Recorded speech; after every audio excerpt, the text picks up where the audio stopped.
గురువుగారు, దేవుణ్ణి అనేక మంది అనేక కోరికలు కోరుకుంటారు కదా! అవన్నీ దేవుడు తీరుస్తాడంటారా?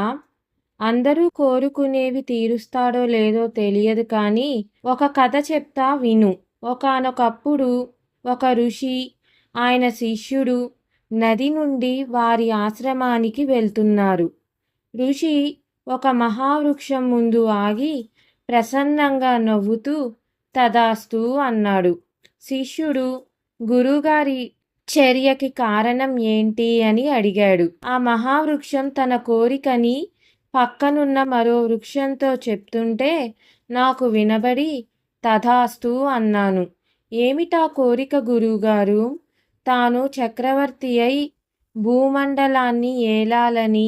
వచ్చే జన్మలోనా? కాదు, ఈ జన్మలోనే. శిష్యుడు పగలబడి నవ్వాడు. గురువుగారు, ఇది మరీ గొంతెమ్మ కోరిక కదూ! అంత అత్యాశ తగునా? అర్హత చూసుకోవాల్సిన పని లేదా? అర్హతకేం నాయనా, జీవితమంతా ఫలాపేక్ష లేకుండా ఫలాలనిచ్చింది. ఎన్నో జీవరాశులకి ఆశ్రయం ఇచ్చింది. అదంతా పుణ్యమే కదా! అవుననుకోండి. కానీ చెట్టు చక్రవర్తి ఎలా అవుతుంది? ఏమో, భగవానుడు సంకల్పిస్తే ఏమైనా కావచ్చు. ఆ రాత్రి పెద్ద గాలివాన వచ్చి ఆ మహావృక్షం నేల కూలింది. శిష్యుడు నవ్వుకున్నాడు. అంతటితో ఆ విషయం మర్చిపోయాడు. సంవత్సరం తర్వాత శిష్యుడు పరుగు పరుగున వస్తూ, గురువుగారు, ఈ వింత విన్నారా? శ్రీరామచంద్రుల వారి పాదాలకి పట్టాభిషేకం చేశారు. వారి సోదరులు భరతుల వారు. ఇక నుండి 14 ఏళ్ళు పాదుకలు సామ్రాజ్యాన్ని పరిపాలిస్తాయట. గురుగారు నవ్వి, చెట్టు చక్రవర్తి ఎలా అవుతుంది అన్నావు. అయింది కదా! అంటే? అవును నాయనా.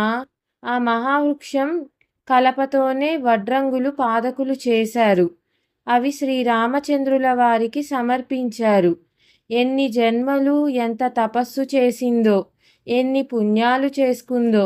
ఆ మహావృక్షం పాదరక్షలుగా మారి శ్రీరామచంద్రుల వారి పాదాల వద్దకు చేరింది.